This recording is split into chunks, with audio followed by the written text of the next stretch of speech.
Bonjour à tous, ici Elsa de la plateforme Ludipsy Santé mentale et ludification et aujourd'hui j'ai une invitée bien spéciale, une collègue psychologue. Il s'agit de Isabelle Chollet qui est, comme je viens d'indiquer, psychologue, qui fait de la thérapie par le jeu et la créativité et qui est également la fondatrice de Psycho pour tous.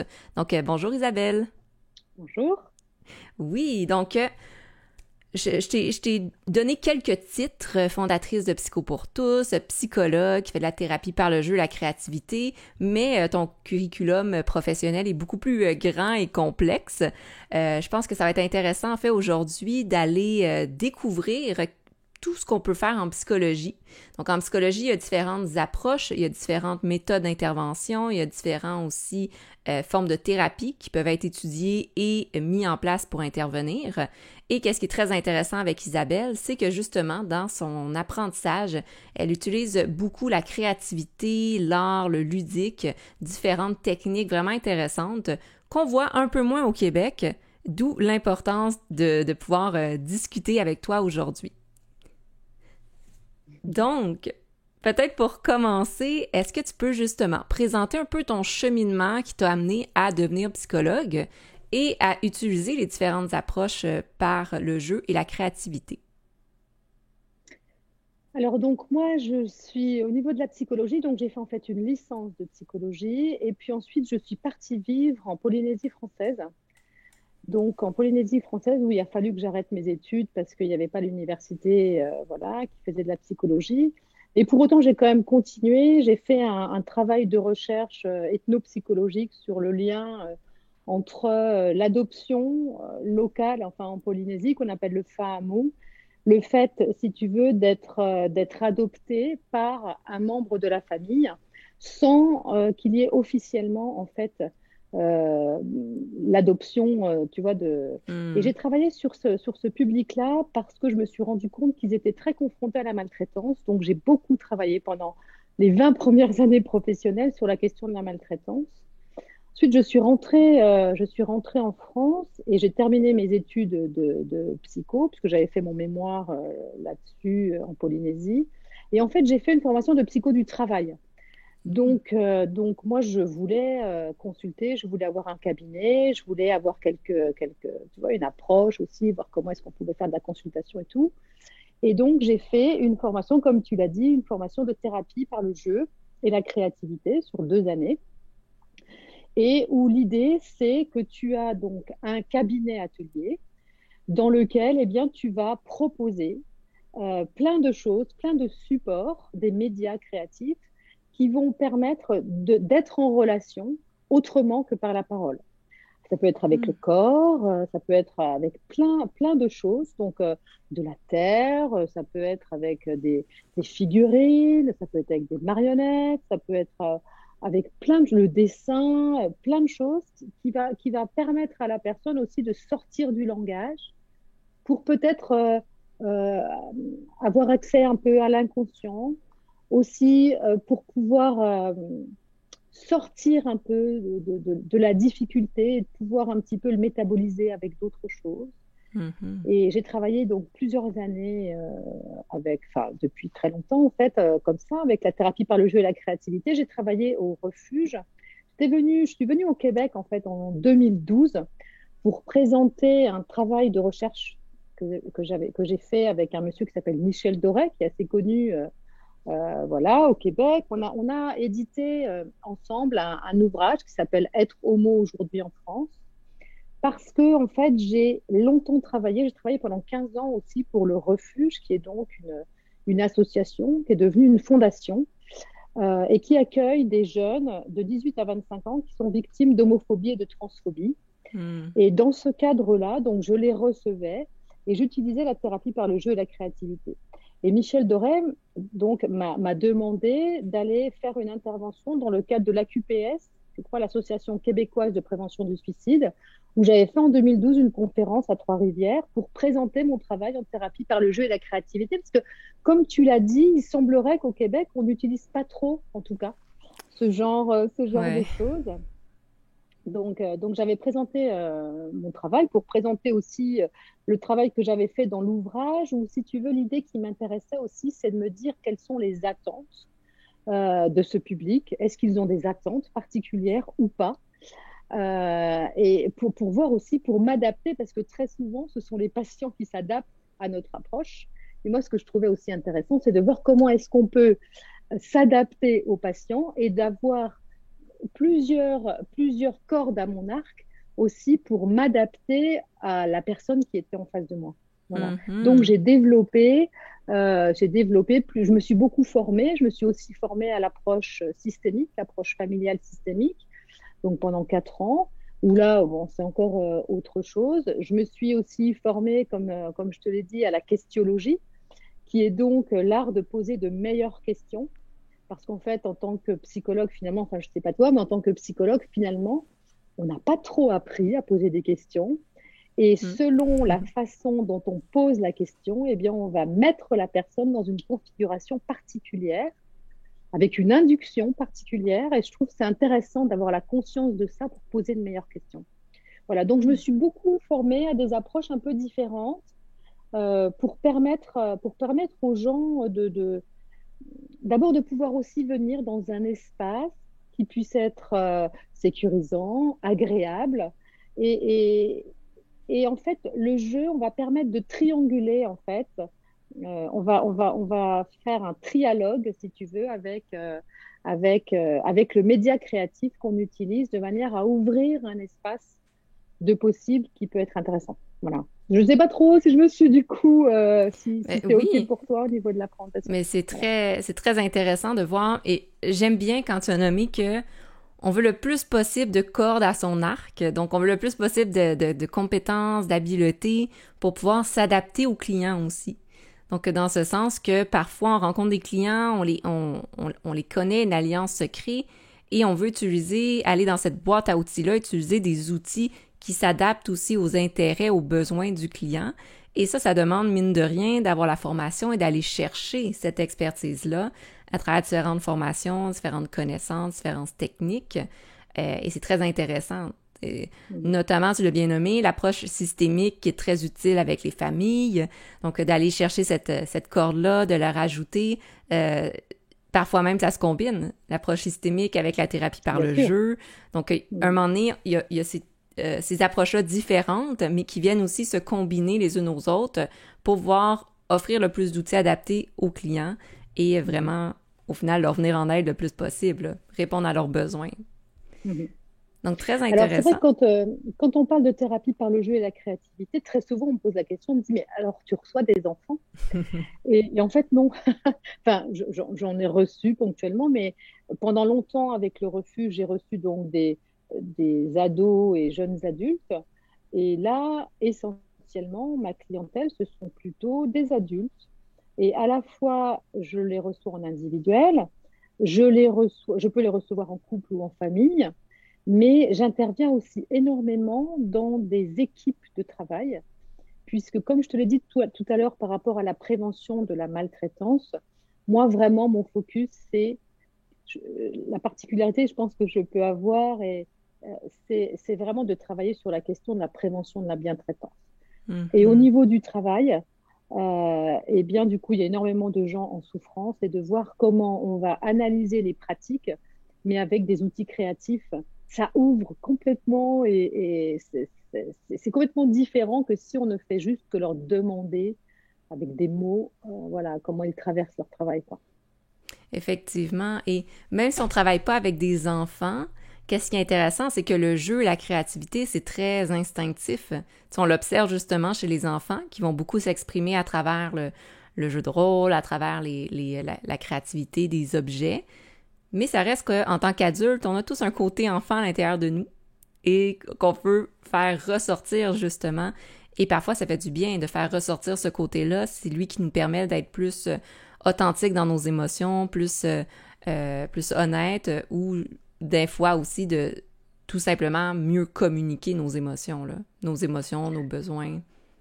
Tout à fait. Et ça peut être justement, souvent il y a des patients qui me disent, c'est un espace où je peux oser être moi-même sans faire trop attention de ce qu'on attend de moi. Hmm. Je lisais enfin, je regardais une vidéo cette semaine-là où, en fait, je ne sais pas si tu as entendu parler de cette recherche, c'est quelqu'un qui travaillait dans les maisons de retraite et qui a recueilli les 5 regrets que pouvaient avoir des personnes mourantes. Oh, OK. Et le premier regret que la personne mourante exprime, semble-t-il, serait de ne pas avoir pu suffisamment être soi-même, mais avoir été ce qu'on attendait et pas avoir été soi-même. Et je Hmm. trouve que dans ces espaces où on ose jouer, où on ose peut-être régresser un peu, tu vois, où on ose, eh bien, du coup, on est juste soi, quoi. Et ça, c'est très chouette. C'est très chouette. Effectivement. Donc, autant c'est intéressant pour le patient d'être lui-même, autant c'est intéressant pour l'intervenant, le psychologue, d'avoir accès à ça aussi à travers le jeu, là. Mhm. OK.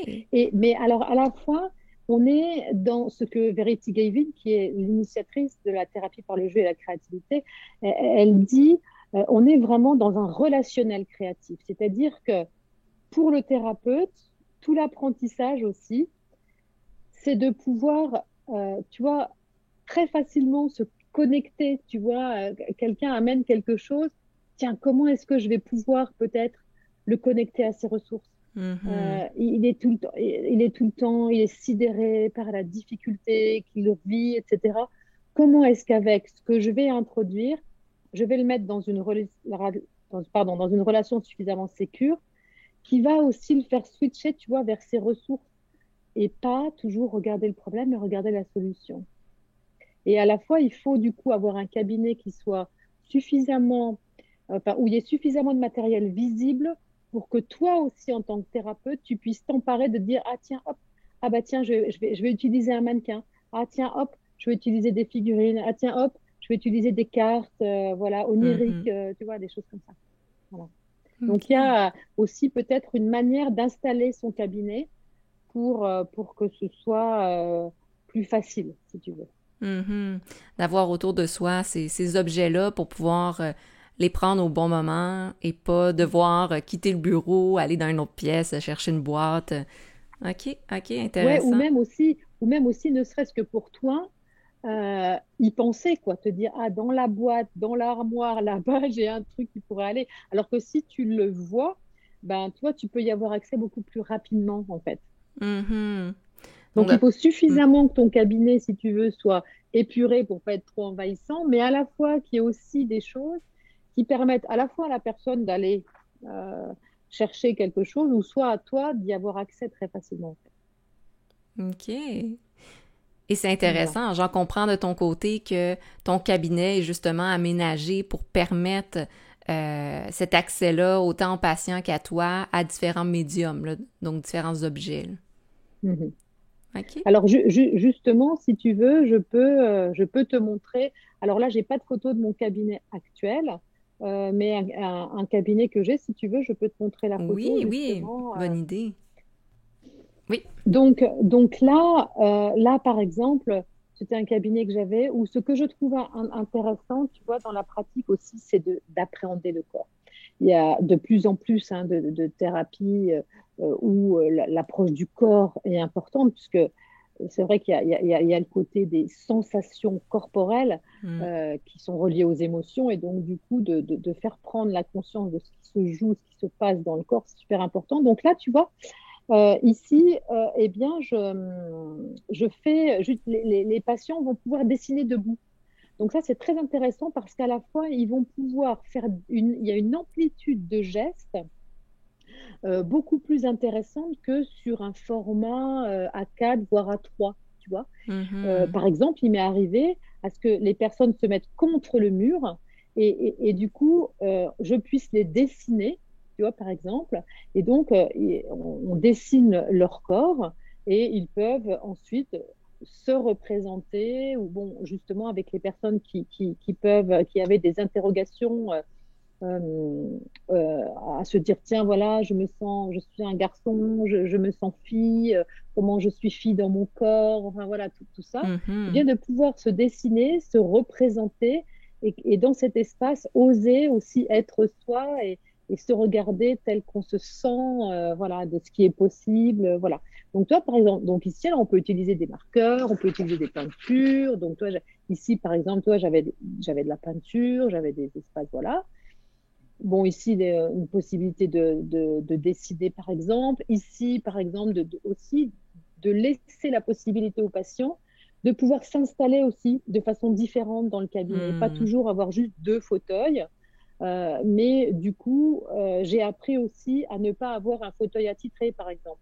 C'est selon, ben voilà, où est-ce que vous avez envie de vous mettre aujourd'hui, qui peut être aussi et il y a des personnes qui s'emparaient de ce pouf, par exemple, parce qu'ils avaient envie, voilà, de se sentir bien. Voilà, donc, puis quelquefois, ils se Hmm. mettaient sur une chaise, des fois un peu moins confortable, mais c'est pareil, tu vois, en tant que thérapeute, j'ai expérimenté d'être sur une chaise un peu moins confortable, mais du coup, ça permet d'être beaucoup plus facilement debout. Et donc, du coup, tu vois, de pouvoir proposer d'autres choses aussi. Donc, c'est intéressant, tu vois, Oui. la manière dont on va aussi s'installer dans le cabinet, je trouve, est intéressant à réfléchir. Effectivement, puis c'est une réflexion qu'on n'a pas toujours. On entend dire de ce qu'on doit voir, par exemple, voir notre diplôme, avoir accès au code déontologique, ce genre de choses, peut-être plus pratiques déontologiques, éthiques, mais vraiment l'aménagement et d'avoir cette possibilité-là pour les patients d'avoir plusieurs espaces où s'installer, c'est vraiment intéressant. Très, très Mm. intéressant comme conceptualisation du bureau de travail. Mm. D'autant qu'en plus, tu vois, quand tu reçois des familles, au niveau systémique, c'est très intéressant de savoir Mhm. qui se met où. Par exemple, toi, dans mon cabinet actuel, j'ai un canapé plutôt confortable, j'ai Mhm. un fauteuil en bois un peu moins confortable, j'ai un autre fauteuil, voilà, et de se dire, tiens, où est-ce que les gens s'installent? Et qu'est-ce qui fait que ben, cette personne-là s'autorise systématiquement à se mettre sur le canapé et d'autres vont se mettre sur la petite chaise. Tu vois, déjà, ça t'indique quelque chose. Effectivement. Ouais. Et juste au passage, je ne sais pas si toi tu l'utilises, mais en approche systémique, on utilise beaucoup la chaise vide. Mhm. Tu vois, donc c'est par exemple, là, sur la photo, on voit une chaise. Et de se dire, voilà, si par exemple ta mère était là et qu'elle était sur cette chaise, qu'est-ce que tu lui dirais? Tu vois, de pouvoir aussi utiliser le mobilier pour pouvoir échanger et voilà, de pouvoir interpeller le patient sur, ben voilà, qu'est-ce que, si par exemple sur la chaise, c'était la famille, Mm. qu'est-ce que tu dirais à la famille entière? Voilà. Et donc, de se dire toujours, c'est important qu'il y ait toujours une sèche vide Mm. quelque part dans le cabinet, parce que au niveau systémique, il y a toujours des éléments qui sont à l'extérieur, évidemment. Et c'est important de pouvoir l'utiliser. Effectivement. D'avoir cet outil-là très symbolique qui est à portée de main pour utiliser justement quand c'est nécessaire dans la séance. OK. Mm. Donc, Alors effectivement. justement, dans le cadre de ma présentation, enfin, on devait peut-être le voir après, je ne sais pas, mais donc j'ai créé une chaîne YouTube qui s'appelle Psycho pour tous et dans Mhm. laquelle, par exemple, je vais sortir, elle est encore pas sortie, mais je vais sortir une vidéo sur l'utilisation de la chaise vide, justement. Comment est-ce que les Oh. thérapeutes peuvent utiliser la chaise vide? Donc, cette chaîne, elle est destinée à la fois aux thérapeutes, mais aussi euh, aux personnes qui n'ont pas forcément envie d'aller consulter, mais qui peuvent peut-être utiliser des médias créatifs, des petites choses qui vont Mm. leur permettre de pouvoir, ça va les aider et les soutenir, si tu veux, parce que je vois bien qu'il y a beaucoup de personnes qui n'osent pas aller Mhm. consulter. Et je trouve Effectivement. intéressant de pouvoir aller aller à eux, si tu veux, à travers ma chaîne YouTube, enfin, comme tu le fais sans doute aussi de ton côté. Oui, puis on entre dans une autre manière créative de relier la psychologie à la créativité, c'est justement l'utilisation des médias, les médias sociaux. Et avec YouTube, il y a cette possibilité-là justement pour les professionnels d'aller vulgariser l'information et la rendre accessible justement aux gens qui ont peut-être pas les moyens financiers ou qui ont peut-être pas les ressources, l'environnement pour pouvoir aller consulter. Donc, effectivement, avec ta chaîne Psycho pour tous, ben c'est intéressant parce que ça permet de donner certains outils, comme tu as bien mentionné, pour la formation des professionnels, mais autant pour les gens qui veulent se renseigner, comme venir démystifier qu'est-ce que c'est que la psychothérapie. Et des fois, c'est ça qui aide à enlever cette crainte-là de passer à l'action, d'aller consulter. De mon côté, par exemple, j'ai plusieurs jeunes qui m'ont dit avoir consulté des chaînes YouTube et des TikTok, beaucoup, pour venir justement démystifier et un moment donné se dire, OK, ben, j'allais consulter, c'est correct, c'est pas tabou, ça fait pas si peur que ça. Donc vraiment d'y aller à leur propre rythme. Mhm. Oui, donc cette diapo, je l'avais donc faite lorsque cet été, là, on m'avait demandé d'intervenir au niveau de l'école d'été à laquelle tu as participé aussi. Mm-hmm. Et l'idée, c'était de montrer comment on pouvait passer du rejet, du déni, du stress à la résilience. Et pour moi, si tu veux, ce qui est important, c'est pas forcément le média créatif que tu vas utiliser. Ce qui est important, c'est la manière dont tu vas être en relation avec l'autre. Et l'idée, c'est d'être dans une relation, dans un relationnel créatif qui va permettre à l'autre de pouvoir oser peut-être plus de choses que Mm-hmm. s'il n'y avait pas ça, si tu veux, tu vois. Et donc, du coup, cette possibilité de pouvoir s'exprimer de plein de manières possibles. Tu vois, il y a des personnes visuelles, des personnes auditives, des personnes Mm-hmm. kinesthésiques. Et donc, finalement, de se dire, bon, on n'a pas tous la même manière de s'exprimer, on n'est pas tous à l'aise avec les mêmes choses. J'avais une amie là qui était à la maison ce week-end et qui, elle, travaille beaucoup avec l'hypnose et avec les images, parce que Mm-hmm. c'est quelqu'un de très visuel. Bon, bah, du coup, ce qui est important aussi, c'est de se dire, ce qui est important, c'est la manière dont on est en relation avec soi et puis avec l'autre. Puis après, ce qui est important, je pense, c'est d'utiliser des médias créatifs qui nous parlent. Parce que si ça ne nous parle pas, on va pas pouvoir travailler ça avec les patients. Je ne sais pas toi au niveau des jeux, mais Mm-hmm. du Oui. coup, en approche systémique, par exemple, on utilise ce qu'on appelle des objets flottants, qui sont aussi des médias créatifs aussi, qu'on va utiliser. Et on nous en a présenté plusieurs, mais il y en a qui ne parlent pas, quoi. Donc, il faut vraiment explorer plein de choses, puis à un moment donné, te dire, tiens, ça me parle. Tiens, ça, j'ai envie. Tu Tout vois? à fait. Mais c'est un peu la Donc, même chose, excuse-moi, par l'utilisation ouais, des jeux, comme tu as mentionné. Si ouais. tu ne connais pas le jeu à la base, ou que c'est pas un jeu que tu maîtrises, ou que tu as minimalement un intérêt, ça va transparaître dans l'explication et la présentation du jeu. Et déjà, tu sais, ça vient nuire, j'imagine, à ce que tu appelles le rationnel créatif, là. Mm. Même si ça peut être aussi intéressant que tu te montres ne sachant pas. Tu vois aussi au niveau thérapeutique, c'est-à-dire que t'as pas la connaissance de tout, tu maîtrises pas tout, et que justement, quand on maîtrise pas tout, ben, comment on fait? Et je trouve ça chouette Mhm. aussi de pouvoir partager ça, tu vois. Moi, je cherche pas forcément à maîtriser, par exemple, alors, c'est pas un jeu, tu vois, Mhm. contrairement peut-être à ce que tu utilises toi, moi, il n'y a pas des règles vraiment, tu Mhm. vois, il n'y a pas... Donc, par exemple, je vais te donner un exemple, tu vois, je peux utiliser des mannequins comme ça. Et, et par exemple, je pourrais, alors si je reçois quelqu'un en individuel, je pourrais lui dire, ben voilà, tiens, vous avez le mannequin comme ça. Donc déjà, on extériorise le problème, parce que le problème, il est là, il est représenté par le mannequin. Et se dire, tiens, finalement, comment est-ce que vous pourriez représenter comment vous vous sentez maintenant? Donc, toi, la personne va bouger le truc, elle va pouvoir, par exemple, faire un truc comme ça, tu vois, se sent recroquevillée ou je sais pas quoi. Tu vois, voilà, Mhm. voilà, tu vois, elle va pouvoir, tu vois, quelque chose comme ça, par exemple. Et si tu veux, ce qui est intéressant, je trouve, en thérapie par le jeu et la créativité, c'est que on parle plus moi en face de toi du problème, mais on regarde le mannequin et donc on triangule avec ce mannequin et donc, du coup, finalement, déjà, on se regarde plus dans les yeux, donc c'est beaucoup plus facile pour les gens. Mhm. Et on va regarder le mannequin, on va dire, ouais, et ce mannequin, du coup, qu'est-ce qui, voilà, par exemple, comment il se sent? Alors, du coup, bah, il se sent fatigué, il se sent... Et tu vois, ça permet d'extérioriser aussi la difficulté. Il se sent fatigué, il se sent pas bien, etc. OK. Alors maintenant, vous avez un deuxième mannequin, et puis vous allez peut-être me montrer quel est qu'est-ce que vous désirez, c'est quoi, qu'est-ce que vous attendez de la thérapie. Montrez-moi peut-être le geste qui vous permettrait de vous dire, bah, ça y est, je suis bien. Alors là, tu vois, la personne déjà se pose la question, ce qu'elle se posait Mhm. peut-être pas forcément.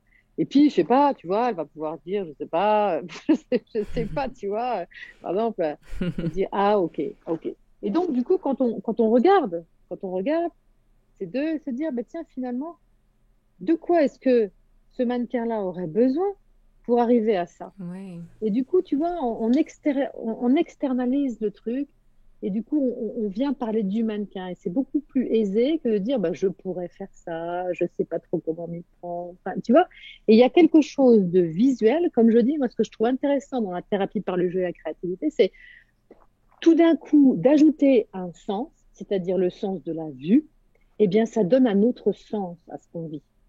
Et ça, je trouve ça très puissant. Voilà. Effectivement, effectivement. Puis c'était très symbolique. Juste avec le mannequin, on voit visuellement et de manière symbolique l'association entre le premier qui est replié sur soi-même, on voit qu'il se sent pas bien, et l'autre qui est ouvert. Donc déjà, en regardant ces mannequins-là, on ressent les émotions associées à leur posture. Donc d'utiliser cet outil-là pour permettre de faciliter la communication aux patients, c'est très, c'est très intuitif, en fait, comme outil, là. Ben, en tout cas, alors, il y a des personnes, bah, ce qui peut être intéressant aussi, tu vois, c'est ce que tu dis, c'est intuitif, mais à la fois, il y a des personnes qui vont dire, ça me parle pas, quoi. Mhm. Ça va pas. Donc, c'est bon, ok, je vais vous proposer autre chose. Donc là, tu vois, il faut rapidement, enfin, rapidement, non, d'ailleurs, hein, si, mais en tout cas, voilà, tu peux proposer d'autres choses, ou par exemple, tu vas dire, ben voilà, vous vous sentez pas bien, ou par exemple, toi, tu rencontres quelqu'un et tu lui dis, est-ce que vous pourriez choisir des figurines, des animaux, ou ce que vous voulez, dans mon étagère de figurines, est-ce que vous pourriez choisir une figurine qui pourrait représenter chaque membre de votre famille? Mhm. Et donc, du coup, ce sera intéressant parce que, tu vois, par exemple, eh bien, la personne va dire, eh bien, ma mère, je choisis l'autruche. Ah, et qu'est-ce qui fait que vous choisissiez l'autruche? Eh ben, elle a toujours la tête dans le sable et elle ne voit jamais rien, et là, là, là. Et ensuite, ce qui est intéressant, c'est que aussi tu puisses utiliser les différentes valences des animaux. C'est-à-dire que, par exemple, de dire qu'est-ce qu'elle peut avoir de positif, l'autruche? À la fois, elle met la tête dans le Mhm. sable, mais qu'est-ce qu'elle peut aussi, tu vois, et à chaque fois aussi utiliser les valences des, tu vois, ou Mhm. par exemple, un lion. Voilà, ok, mon père, c'est un lion. Alors, ok, et quels peuvent être les aspects positifs du lion et peut-être les aspects négatifs, tu vois, pour montrer aussi que tout n'est pas blanc, tout n'est pas noir, et que finalement, à travers les animaux, ils vont te dire, mais ouais, finalement, c'est quelqu'un qui est protecteur de notre famille, et c'est quelqu'un, tu vois, Ouais. et Mhm. d'arriver à leur faire prendre conscience de trucs avec, voilà, avec des figurines, avec des animaux, avec... OK. Alors, je crois avoir, donc, dans ma présentation, mais là, il faut que je passe, voilà, tu vois, j'ai des figurines, par exemple. Mhm. Alors ici, donc, lorsque je suis en formation, parce que donc je fais beaucoup d'analyse de la pratique auprès des professionnels, donc qui viennent amener leurs difficultés. Et ce qui peut être intéressant, c'est, voilà, je leur dis par exemple, ben voilà, si vous aviez à expliquer votre difficulté, votre situation avec des figurines, lesquelles vous choisiriez? Donc tu vois qu'ils se décalent parce qu'ils vont pas parler de la situation en elle-même. Ils vont Mhm. parler de figurines, ils vont choisir des cartes qui vont les emmener vers autre chose et qui peut les faire sortir de leur autoroute de pensée. Parce que OK. moi, mon idée, enfin, justement, l'idée que j'ai, c'est que le problème persiste quand la personne reste sur son autoroute de pensée. Et il faut avoir suffisamment de bienveillance, évidemment, pour accompagner la personne, mais le mettre dans une forme d'inconfort productif pour qu'il puisse sortir un peu de son autoroute de pensée, parce que sur son autoroute, il n'a pas trouvé la réponse. Donc, peut-être que la réponse est ailleurs. Donc, voir Mhm. comment, de façon bienveillante, empathique, etc., tu vas quand même, tu vas l'emmener vers un autre chemin. OK. Et c'est intéressant parce que pour réutiliser ton image, plusieurs personnes qui sont sur une autoroute de pensée, il y a cette crainte-là aussi de la peur de la nouveauté, de l'inconnu, d'aller sur une autre autoroute. Et là, le rôle du psychologue ou de l'intervenant, à ce moment-là, est de présenter différentes autoroutes, mais sécurisantes et encadrantes au départ, pour leur permettre de dire, ben, essayez pour voir, essayez et voyons qu'est-ce qui se passe. Ce qui m'amène à te poser comme question, tu en as parlé un peu tout à l'heure, mais dans le contexte où tu travailles avec des adultes, dans des entreprises, dans le contexte professionnel, est-ce que ça arrive des gens qui sont très fermés, justement, qui ne veulent pas changer d'autoroute de pensée? Ah oui, ça arrive dans plein de contextes différents, tu sais. Oui, ben, Oui. ça arrive, mais surtout les personnes qui sont envahies par leurs difficultés et qui veulent, par exemple, je l'ai vécu encore vendredi dans une équipe, c'est-à-dire des personnes qui sont vraiment en grande difficulté et qui, du fait qu'ils sont en grande difficulté, veulent te mettre dans l'échec aussi Mhm. en tant qu'intervenant, tu vois. Et donc, Mhm. quoi que tu leur proposes, ça peut pas aller. Ça peut pas aller parce que tu peux pas comprendre, ça peut pas aller parce que voilà, tu vois. Et donc du Mhm. coup, ils vont rien prendre, ils vont rien prendre. Et alors que justement, je trouve que l'utilisation de médias créatifs peut être intéressante parce que ça peut venir, tu vois, faire switcher quelque chose qui va aussi peut-être un peu les décontenancer.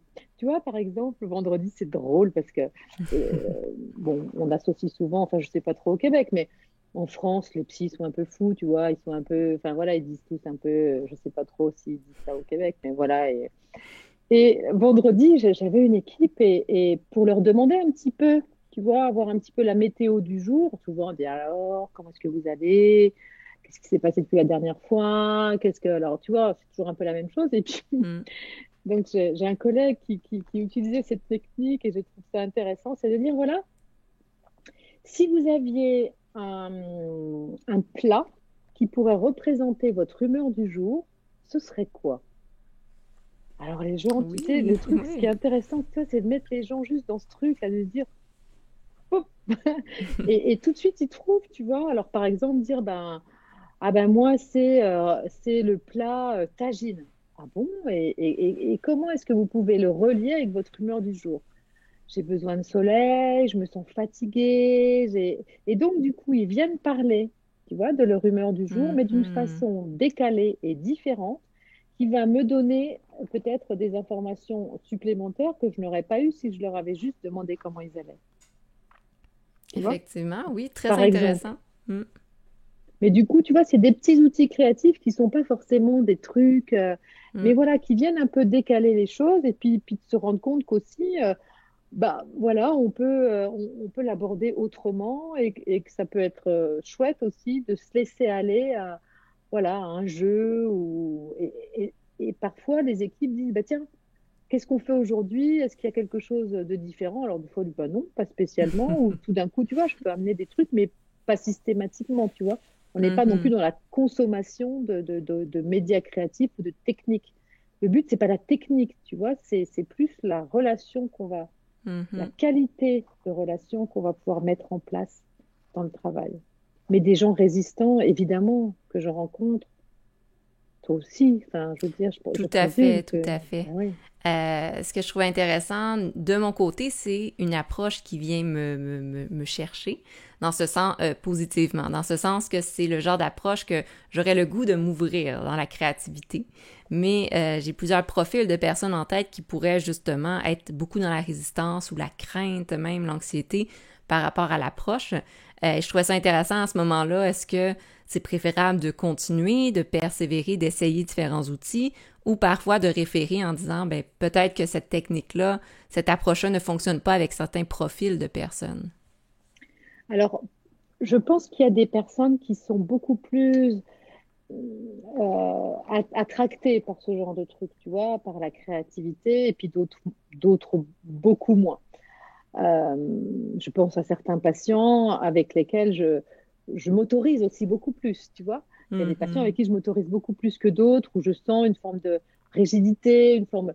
Alors que c'est certainement avec ces personnes-là que ce serait le plus intéressant et important de le faire. Mhm. Mais bon, voilà, c'est pas toujours, voilà, c'est pas toujours. Effectivement. Et, Mais ouais, vas-y. oh, excuse-moi, j'allais dire, tu nommes que tu travailles autant avec des individuels, des personnes individuelles, que des équipes. Est-ce qu'il y a une différence dans les outils que tu utilises selon si c'est du un par un ou en groupe? Ben, si tu veux, le problème, c'est que je ne peux pas emmener mon cabinet. Je ne peux pas emmener mon Oui. cabinet. Donc, ce que j'ai fait, c'est, ben, il n'est pas loin, je pourrais aller te le chercher, mais j'ai créé un sac. J'ai créé un sac dans lequel j'ai des feutres, des crayons de couleur, de la peinture, plein de choses, des petites marionnettes, des figurines, un bloc, enfin, tu vois, pour essayer Mhm. d'aller sur le terrain. Tu vois, par exemple, là, je suis dans une équipe, je travaille, je suis allée travailler, par exemple, sur l'arbre de vie. Je ne sais pas si vous l'utilisez un peu, voilà, donc Mm. je suis allée faire 2 jours de formation sur l'arbre de vie dans une maison de retraite. Et tu vois, j'avais emmené un jeu Dixit. Je ne sais pas si tu connais le jeu Oui, Dixit. Tu bien le vois sûr. ici. Voilà, donc c'est des cartes oniriques que j'utilise énormément aussi en analyse de la pratique, par exemple. Et donc, voilà, j'essaye d'emmener quand même pas mal de choses, mais tu vois, j'ai un tableau blanc aussi dans mon cabinet. Bon, les lieux où je vais, il n'y en a pas toujours. Tu vois, le truc aussi, c'est de s'adapter aussi un petit peu à ce qui est à disposition. Et puis moi, j'emmène un petit peu. Bon, là, j'ai fabriqué aussi un jeu je commence à développer et à travailler avec les équipes sur comment poser de meilleures questions, tu vois, pour Mhm. pouvoir obtenir bah, des nouvelles réponses. Et ça, c'est intéressant, voilà. Donc, du coup, j'emmène le jeu avec moi, si tu veux. OK. Voilà. Super. Et tu l'as bien nommé, c'est l'importance aussi de suivre des formations et de constamment se tenir à jour. Des formations en thérapie du jeu et de la créativité, mais aussi connexes à cela, comme tu nommais exemple La euh, questionologie? la cassiologie, excuse-moi, et voilà. Ouais. Donc, une des choses. Et Mhm. à travers ta chaîne Psycho pour tous, je vois que tu fais des entrevues justement avec différents psychologues qui eux aussi utilisent des approches assez intéressantes par rapport à la créativité. Disons pour une psychologue comme moi qui voudrait apprendre et découvrir la thérapie par le jeu et la créativité, est-ce que tu aurais des ressources, des liens pour commencer à s'informer, peut-être suivre des formations? Alors, la personne qui m'a formée, qui s'appelle Verity Gavin, je crois qu'elle ne forme plus en France. Peut-être elle forme un peu en Belgique, mais je ne sais pas si elle forme encore beaucoup. Maintenant, moi, ce que je mis en place, c'est que justement, si tu veux, je présente des outils, des médias créatifs sur ma chaîne et que je mets en place des espaces de supervision collective et individuelle. Donc, du coup, si tu veux, par exemple, tu parlais de toi, si par exemple tu voulais, eh bien, de dire, tiens, voilà, je participe à un groupe de supervision collective chaque mois. Et donc, du coup, eh bien, chaque mois, plusieurs professionnels se retrouvent et se dire, tiens, voilà, j'ai utilisé l'arbre de vie, j'ai été bloqué à ce moment-là, comment est-ce qu'on pourrait faire autrement? Donc, de travailler, si tu veux, sur ta pratique en lien avec l'utilisation de médias créatifs. Et puis après, Mhm. par exemple, dans le cadre de la supervision, eh bien, tu parles de situations, de cas, de patients que tu peux avoir. Eh bien, du coup, le reste de l'équipe peut être ressource aussi pour dire, bah, tiens, qu'est-ce qu'on pourrait éventuellement utiliser qui pourrait être intéressant à tenter? Et puis, du coup, on fait le point le mois prochain de comment ça a marché. Voilà, mets-le en place et puis on voit comment ça a pu marcher pour toi, de quoi tu aurais besoin d'autre, etc. Voilà. Mais OK. autrement, il y a des, voilà, il y a des, en approche systémique, on aborde quelques outils créatifs. Après, si tu veux, il y a des formations où on présente un petit peu, mais une formation par rapport à ce que je montre sur ma chaîne, je connais pas trop, non, je connais pas vraiment. Moi, je fais Mhm. pas de formation longue sur la thérapie par le jeu et la créativité ou sur l'utilisation de médias créatifs, parce que je me distance un petit peu aussi de ce que j'ai appris en thérapie par le jeu et la créativité, où c'était quand même Mhm. beaucoup axé sur les enfants abusés et maltraités. Donc moi, si tu veux, j'ai beaucoup élargi le champ, quoi. Effectivement. Voilà. Puis, cette approche un peu mix ou éclectique, que je pense qu'on appelle, qui est en fait d'avoir une base et d'aller chercher des formations dans différentes autres approches et de combiner ça ensemble, ce qui rend les choses très intéressantes parce que si on fait un lien un peu avec le début, tu as un bagage d'outils très très grand qui permet de t'adapter justement à différentes clientèles. Autant maintenant des enfants, des ados, des adultes, des groupes, autant que des individus. Donc, ça rend ça très intéressant de pouvoir voir comment vraiment adapter tous les outils que tu as, mais à différents groupes d'âge et d'individus. Mhm.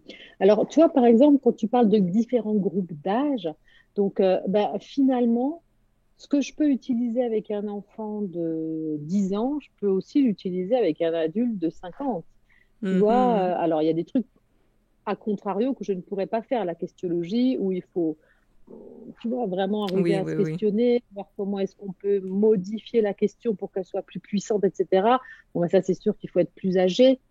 Mais il y a des choses où on est enfant et l'adulte, tu vois. Alors, si, la référence que je peux peut-être te donner, parce que moi j'ai mon superviseur à Québec quand même, donc que je vois pas souvent, mais c'est la thérapie par le jeu de sable que Mhm. j'ai faite aussi en grande partie. Je l'ai pas terminée complètement, mais il y a des gens qui utilisent ça au Québec. Mhm. Donc c'est l'Institut international de pratique du jeu de sable, ça s'appelle ISST, où en fait le principe, si tu veux, c'est de pouvoir utiliser des figurines dans un bac à sable. C'est une approche jungienne. Et donc, il y a pas mal, il y a plusieurs personnes sur Montréal et sur Québec, en tout cas, qui l'utilisent. Mhm. Donc, peut-être, Effectivement. voilà, ça peut être pour les personnes qui nous écoutent une ouverture possible. Voilà. Exactement. Alors, attends, je vais essayer peut-être de montrer un petit peu. Je dois avoir des images euh, je dois avoir des images de jeux de sable. Alors là, par exemple, tu vois, ce que je montre, c'est l'accueil du patient. Bon, par exemple, donc comme je te disais, on peut demander, ben voilà, si tu avais un plat à choisir, lequel ce serait. Si tu avais un rayon de magasin à choisir qui parlerait de ton humeur du jour, ce serait lequel? Mhm. Alors, tu vois, en équipe, vendredi, j'ai eu ben, un rayon bazar, rayon randonnée, parce que j'ai vraiment envie d'aller prendre l'air, tu vois, Mhm. rayon chocolat, tu vois, donc voilà.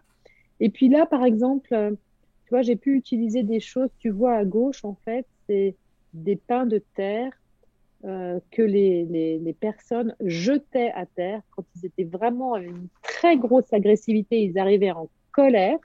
Bon, ben, tu vois, je pouvais aussi utiliser ça en disant, ben voilà, tu vas prendre la terre et tu vas la jeter par terre en exprimant ce qui te met en colère. Et donc, par exemple, tu vois, et après ça, il y avait quelque chose, tu vois, un apaisement qui s'opérait, et voilà. Mhm. À droite, par exemple, tu vois, c'était un exemple que j'avais donné, où il y a écrit rage.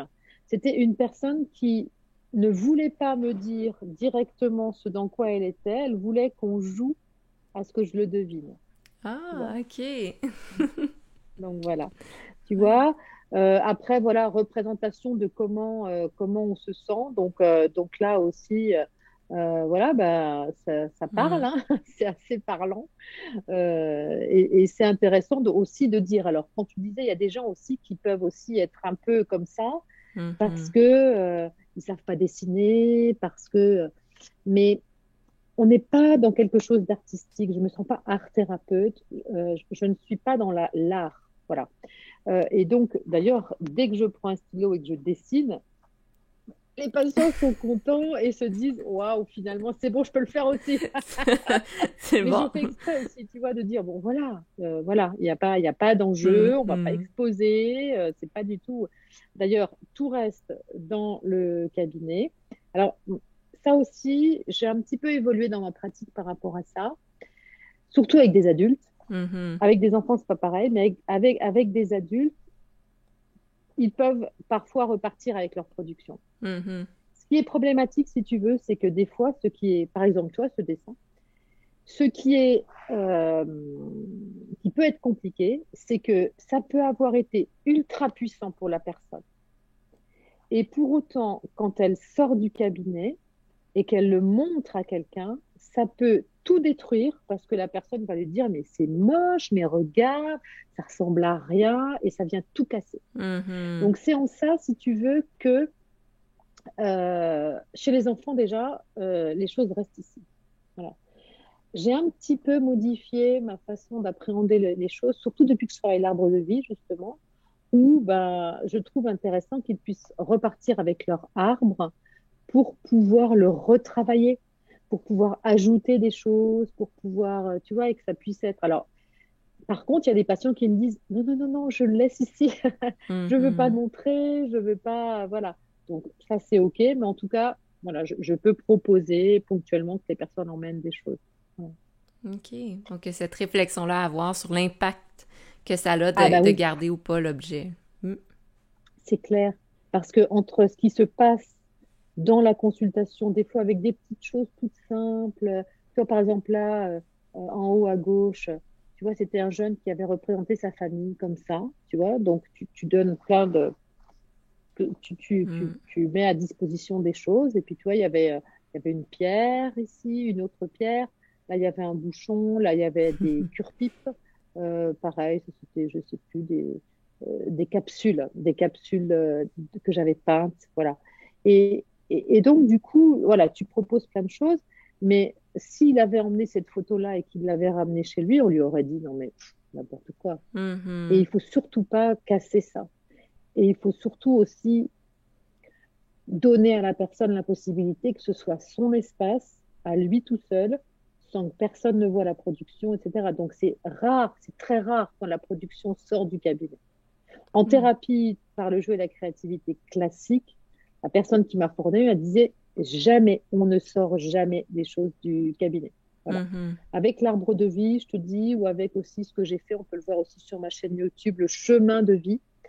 Ben, du coup, ce que je trouve intéressant, c'est que la personne peut ajouter des choses et que ça peut être intéressant. OK. Oui, ça continue le travail entre les rencontres, là. Mm. Mm. Parce que tu vois, c'est ça aussi, par exemple, il y a des fois des personnes qui sont pas très fortunées, etc. Ben, je leur ai dit, alors, c'est pas la même chose de le faire seul et de le faire évidemment avec moi. Je Mhm. leur dis, ben, par exemple, l'arbre de vie, il y a la méthodologie dans ma chaîne. Vous faites l'arbre tout seul et ensuite vous le ramenez et ensuite on le travaille ensemble. Je vous pose des questions sur comment est-ce que vous avez fait, etc. Donc, mine de rien, ça permet à la personne ben, d'économiser une séance ou tu vois. Oui. Voilà, Mhm. je laisse la possibilité aux personnes, toi, de faire ça s'ils le souhaitent. Voilà. OK. Donc, c'est très intéressant de voir justement concrètement l'utilisation de différents outils, puis de voir que certaines personnes vont être plus, avoir plus d'intérêt pour l'utilisation de tel outil plus que d'autres, mais que ça peut vraiment être utilisé de différentes manières pour faire exprimer le client, puis en Mhm. tant que thérapeute, d'aller chercher l'information qui est souvent moins accessible. Euh, Peut-être pour un mot de la fin, de ton côté, est-ce que tu as prochainement des formations que tu vas aller faire ou est-ce qu'il y a prochainement du contenu qui va sortir sur ta chaîne YouTube? Alors là, j'ai sorti une vidéo hier sur l'intérêt de pouvoir matérialiser les objectifs en mouvement. Donc, de voir Mhm. comment le déplacement, quand tu as un objectif, si tu l'associes à un mouvement, associé également à l'utilisation de photos, tu verras d'ailleurs, c'est une Québécoise qui a créé ça, qui s'appelle Isabelle David, je crois, OK. qui est responsable d'un institut de coaching, je crois, et c'est une amie, ma meilleure amie, en fait, qui suit une formation, c'est ID Coach, ou je sais plus, quelque chose comme ça, je connais pas bien le nom de l'école au Québec. Euh, voilà, ça c'est une vidéo qui vient de sortir. Sur la chaise vide, il va en sortir une. Mhm. J'en ai aussi une qui va sortir bientôt qui s'appelle L'Ange Gardien, OK. c'est-à-dire voir comment est-ce qu'on peut permettre à des personnes d'être l'ange gardien de quelqu'un sans qu'ils s'en rendent Hmm. compte, notamment à l'école. Soit de voir comment on peut prendre soin des gens de façon discrète, mais voilà, tu vois, et être l'ange Hmm. gardien de quelqu'un. Donc, j'ai autour de moi pas mal d'enseignants qui me demandent aussi, tu vois, de faire un peu des vidéos qu'on peut utiliser à l'école et tout. Donc, Oui. voilà. Et OK. puis après, moi, je suis complètement ouverte, justement, je peux faire un appel aux personnes qui utilisent. D'ailleurs, tu vas participer aussi à un Oui. moment donné, voilà, qui utilisent des choses, des médias créatifs ou qui peuvent être intéressantes à présenter dans la chaîne. Et ça, je trouve ça très chouette parce que ce qui m'intéresse, moi, c'est clairement la question de la collaboration. En fait, Mhm. je t'ai contacté parce que aussi l'idée, c'est que je suis en train de créer un jeu de société Mhm. pour essayer de développer l'empathie, la bienveillance. Et ensuite, voilà, je trouve ça chouette qu'on collabore et que, et que tu puisses aussi ben, parler de ce que tu fais aux personnes qui regardent, qui sont abonnées à ma chaîne et vice-versa, quoi. J'ai trouvé ça chouette de... Effectivement. Et c'est très motivant aussi de voir l'intérêt pour l'utilisation de la créativité dans les jeux et de voir comment ça peut être représenté par différents outils, justement, que ce soit un jeu plus structuré comme les jeux de société, les jeux vidéo, ou le jeu un peu plus libre et ouvert. Le jeu en tant que tel, l'aspect ludique et créatif, servent là, de porte d'entrée vraiment pour aller créer un lien avec les gens, les patients. Mhm. Donc, c'est très stimulant de pouvoir discuter avec d'autres professionnels qui utilisent aussi cette approche-là, ce paradigme-là dans leurs interventions. Donc, c'est toujours intéressant de discuter, euh, Mhm. Et justement. Oui. c'est vrai que du coup, moi j'utilise très très peu de jeux de société avec des règles. Mhm. Euh, Lorsqu'on utilise les objets flottants en approche systémique, par exemple avec le jeu de loi ou des choses comme ça, il y a quand même une règle. Voilà. Moi, en tout cas, ce que j'utilise jusqu'à aujourd'hui dans mon cabinet, il y a pas trop de règles du jeu. J'entendais que c'était important quand toi, tu vis ça avec les patients. Enfin, c'est pas rien de suivre une règle. Enfin, voilà, ça vient travailler plein de choses. Et justement, Exactement. je trouve ça super complémentaire. Je trouve ça très complémentaire, même si je l'utilise pas beaucoup, mais ça, je suis complètement ouverte, tu vois, à aussi Mm. apprendre.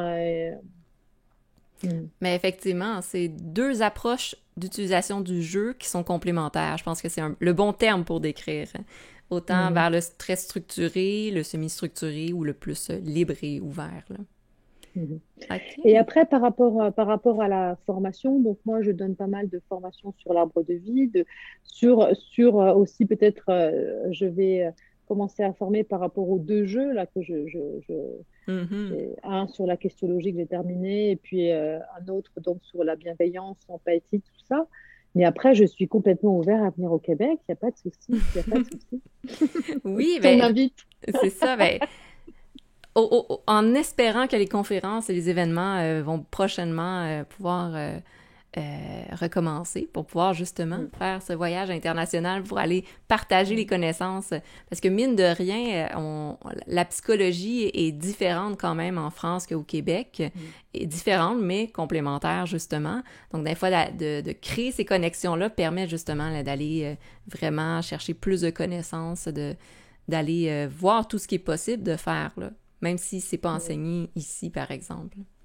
Mhm. Mais Donc, c'est vrai ouais. que pour moi, puis même je pense pour les Français qui sont quand même peut-être au niveau psychologie, on a été fort baignés dans la psychanalyse au niveau Mhm. universitaire. C'était un passage obligé, on ne pouvait pas faire autrement. Et moi, depuis toujours, je suis très ouverte au Québec, très ouverte à la Belgique aussi, qui ont, je trouve, une ouverture dans la pluralité des manières d'intervenir. Et je trouve une ouverture quand même très différente et beaucoup plus riche que ce qui a pu se vivre en France et ce qui se vit encore en France, je trouve. Euh, à cause de cette psychanalyse qui est quand même très, très, très présente, un peu moins maintenant, Mhm. euh, mais voilà, pour exemple, moi, quand je faisais l'université, je n'avais pas le choix. Je n'avais pas le choix des approches, quoi. C'est ça. Donc, Tandis ça, qu'ici, c'est... on a le choix entre vraiment plusieurs approches, dépendamment des universités, mais c'est juste cette différence-là influence en fait la base de nos connaissances. Et après ça, ben, c'est d'aller développer nos connaissances par nous-mêmes. Mais oui, il y a des courants qui sont plus forts que d'autres, comme on dit Mm. en psychologie. Ah, Euh, c'est vrai que... Ouais, pardon. Tu vois, c'est vrai que j'ai trouvé très intéressant ce livre que vous devez aussi connaître au Québec, de Michel Doré, qui s'appelle Le métier d'aider, et où justement il vient parler de cette pluralité d'approches qui me paraît en tout cas au Québec, beaucoup plus, enfin, vous paraissez beaucoup plus dans l'accueil de la diversité des approches et de l'intégrer, des approches intégratives. En France, ouais, voilà, c'est naissant, quoi. Mhm, c'est vrai. J'ai discuté dernièrement avec Yann Leroux, qui est aussi un psychologue qui travaille plus dans le jeu vidéo, et c'est à peu près le même discours qu'il a eu par rapport à comment la psychanalyse prenait toute la place, empêchant un peu les autres approches, et que là, il y a un transfert justement qui se fait vers autre chose. Mais cet intérêt-là, tu sais, aller découvrir d'autres approches et d'aller intégrer ça dans l'intervention, là. Mm. Ça, c'est à suivre, hein? Tout est en évolution, même que ce soit au Québec ou en Europe, en France. On va terminer là-dessus pour cette discussion, mais pour ceux qui écoutent, c'est sûr que si vous voulez avoir plus d'informations, bien sûr, allez vous abonner à la chaîne YouTube de Psycho pour tous. Est-ce que tu as aussi une page Facebook? Non, j'ai OK. pas j'ai un site internet, donc psychopourtous.com, où j'explique un petit peu justement ce que je fais, comment je le fais, etc.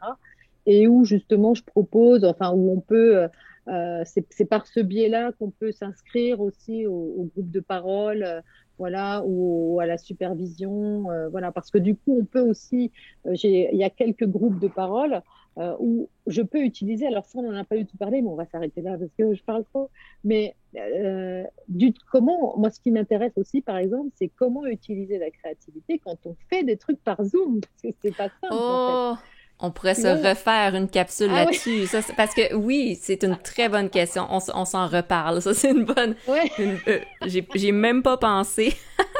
Mais ouais, mais oui, c'est vrai que ça, c'est une vraie question. Et comment réussir à introduire des médias créatifs oui. quand on est en consultation comme ça, parce que j'ai pas mal de j'ai beaucoup de consultations en ligne aussi, et de voir comment ben, on utilise la créativité aussi quand la personne est chez soi, chez elle, donc Mhm. quel matériel il faut avoir. Enfin voilà, il y a tout un. Alors, on en rediscute parce que c'est personnellement une question que j'ai. Donc, on va pouvoir en reparler. Euh, donc, comme indiqué, je vous invite à suivre la chaîne YouTube de Psycho pour tous et à aller sur le site internet aussi de psychopourtous.com pour avoir plus d'informations sur les groupes de supervision de partage, pour avoir plus d'informations sur justement les capsules vidéo et bien sûr toutes les nouveautés qui vont apparaître sur la chaîne Psycho pour tous de Isabelle. Donc, merci encore une fois, Isabelle, d'avoir pris ce temps-là. Donc, c'est le soir chez toi, c'est le jour ici, pour avoir présenté ton parcours, mais présenté aussi ton cheminement qui t'a amené à utiliser la créativité et le jeu dans l'intervention en psychothérapie. Et surtout, vraiment, là, pour avoir pris le temps d'expliquer qu'est-ce que c'est, comment ça s'utilise, donner quelques trucs. C'est très complet comme discussion. Ça m'a donné le goût d'aller suivre des formations pour vraiment aller apprendre aussi ces différentes approches. Donc, c'était très motivant, très instructif comme discussion. Merci beaucoup. Avec plaisir. Pour ceux qui nous regardent, allez vous abonner. Et si jamais vous voulez plus de capsules également d'entrevues ou de capsules sur de l'éducation psychologique sur la santé mentale, je vous invite aussi à vous abonner à la chaîne YouTube de Ludipsy. Donc n'hésitez pas à vous abonner, à sonner la cloche et je vous souhaite de passer une belle journée. À la prochaine! Bye! Au revoir.